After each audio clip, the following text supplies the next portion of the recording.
அப்பா தன் மகனுடன் வந்து கொண்டிருந்தார். அப்போது ஒரு குளத்தில் தேள் ஒன்று தண்ணீரில் தத்தளித்தபடி தவித்தது. இதை பார்த்த அப்பா அந்த தேளை தண்ணீரிலிருந்து வெளியே எடுத்து போட்டார். அந்த தேள் அந்த அப்பாவின் கையில் கொட்டியது. அவர் தன் கையை உதறினார். மீண்டும் அந்த தேள் தண்ணீரில் போய் மாட்டிக்கொண்டது. மறுபடியும் அவர் தேளை வெளியே எடுத்து போட்டார். இதே மாதிரி பல தடவை நடந்தது. இதை பார்த்து கொண்டிருந்த அவருடைய மகன், ஏன்பா தேள் தான் கொட்டுது, திரும்ப திரும்ப அதை ஏன் வெளியே எடுத்து போடுறீங்க, அப்படியே தண்ணீரை விட வேண்டியது என்று கேட்டார். அதற்கு அந்த அப்பா, கொட்டுவது அது இயல்பு, காப்பாற்றுவது என் இயல்பு. நல்லவர்கள் சில பேர் இருக்க, கெட்டவர்களும் சில பேர் இருப்பது போல் தான் இதுவும் என்றார். ஆனால் மகனுக்கு இது எதுவும் புரியவில்லை. நீங்கள் என்ன சொல்கிறீங்க? மனிதரில் 2 வகை இருப்பதாக சொல்கிறீங்க. ஆனால் அதை எப்படி கண்டுபிடிப்பது என்று கேட்டான்.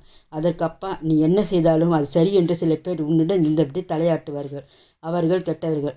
ஆனால் உன்மேல் அக்கறை கொண்டு இது கெட்டது, இது நல்லது என்று எடுத்து சொல்வார்கள். இதனால் அவர்கள் உனக்கு பிடிக்காமலும் போகலாம். ஆனாலும் உன்னை தவறான வழியில் செல்ல அவர்கள் விடமாட்டார்கள். இவர்கள் தான் நல்லவர்கள் என்றார் அப்பா. எதுவும் பேசாமல் இருந்தான் மகன். அப்பாவோ, என்ன அமைதியாக இருக்கிறார், இன்னும் உனக்கு எதுவும் புரியவில்லை அப்படித்தானே என்றவர், உனக்கு புரியும்படி ஒரு கதை சொல்கிறேன் கேள் என்றவர் கதையை சொல்ல ஆரம்பித்தார். ஒரு பணக்காரன் இருந்தான். ஆனால் படிக்காதவன். அவனுக்கு ஒரு மகன் இருந்தான். பணக்காரர் தன் மகனையும் படிக்க விடவில்லை. பையன், நான் படிக்கணும் அப்பா என்று தன் அப்பாவிடம் கேட்க, அப்பாவோ, எதற்கு படிக்கணும், நமக்கு பணம் காசுக்கா பஞ்சம் என்றவர் என்னிடம் வேலை பார்க்கும் ஒருவரை காட்டி, இவர் எவ்வளவு படித்தார் தெரியுமா, இவர் நம்மிடம் கை கட்டி ஏன் நிற்கிறார், நம்மிடம் இருக்கும் பணத்துக்காக, அதனால் படிப்பு ஒன்றும் தேவையில்லை என்று அனுப்பினார். நாளாக நாளாக பணக்காரனின் பணம் கரைந்தபடி இருக்க காரணம் தெரிந்தபோது அதிர்ந்து போனார்.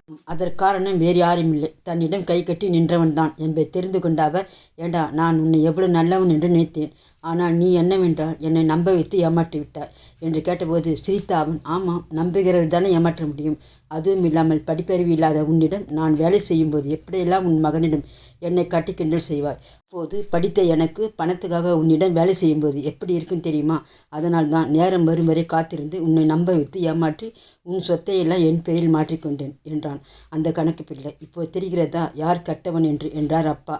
சரி, நல்லவர் என்பது எப்படி கண்டுபிடிப்பது என்று மீண்டும் ஒரு கேள்வி கேட்டான் மகன். அதற்கு மற்றும் ஒரு கதை சொன்னார். பணக்கார பையன் இருந்தான். அவன் பேர் ஆகாஷ். அவனுடைய பணத்துக்காக பல நண்பர்கள் அவன் கூட இருந்தார்கள். ஒரு நாள் அவனுக்கு திருமணம் செய்து வைக்க அவன் பெற்றோர் நினைத்தார்கள். இதை கேள்விப்பட்ட அவன் நண்பர்கள், இவனுக்கு கல்யாணம் ஆகிவிட்டால் நாம் சொகுசாக வாழ முடியாது, அதனால் இவன் கல்யாணத்தை எப்படியாவது நிறுத்தணும் என்று ஒருவரை பார்த்து பேசிக்கொண்டார்கள்.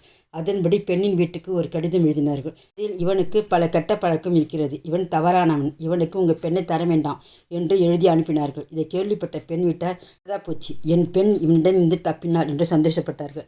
இதை கேள்விப்பட்ட ஆகாஷின் காலேஜில் படிக்கும் மற்றொரு ஏழை நண்பன் சுரேஷ், ஆகாஷ் அவனுக்கு பல உதவிகள் செய்திருக்கிறான், ஆனால் அவன் அந்த கும்பலிலிருந்து எப்போதும் தனியாகவே இருப்பான்.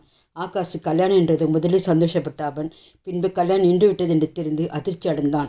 காரணம் தெரிந்தபோது, அட பாவிகளா, இது உங்களுக்கு நல்லதா படுதா, அவன் உங்களுக்கு பல உதவிகள் செய்திருக்கிறானே, நீங்கள் ஏன் அவனுக்கு கெட்டது செஞ்சீங்க என்று கேட்டான். அதற்கு அவர்கள், என்னடா நீ புரியாமல் பேசுகிற, இப்போ செய்கிறான்டா, கல்யாணம் ஆகிவிட்டால் எப்படி செய்வான், அதனால தான் அவன் கல்யாணத்தை நிறுத்த எப்போதும் எங்களோடு அவனை இருக்கும்படி செய்தோம் என்றார்கள். இதை ஆகாஷிடம் சொன்னபோது அவன், என்ன நண்பர்கள் நீங்கள் என்றவன் அவர்கள் நட்பை துண்டித்தான்.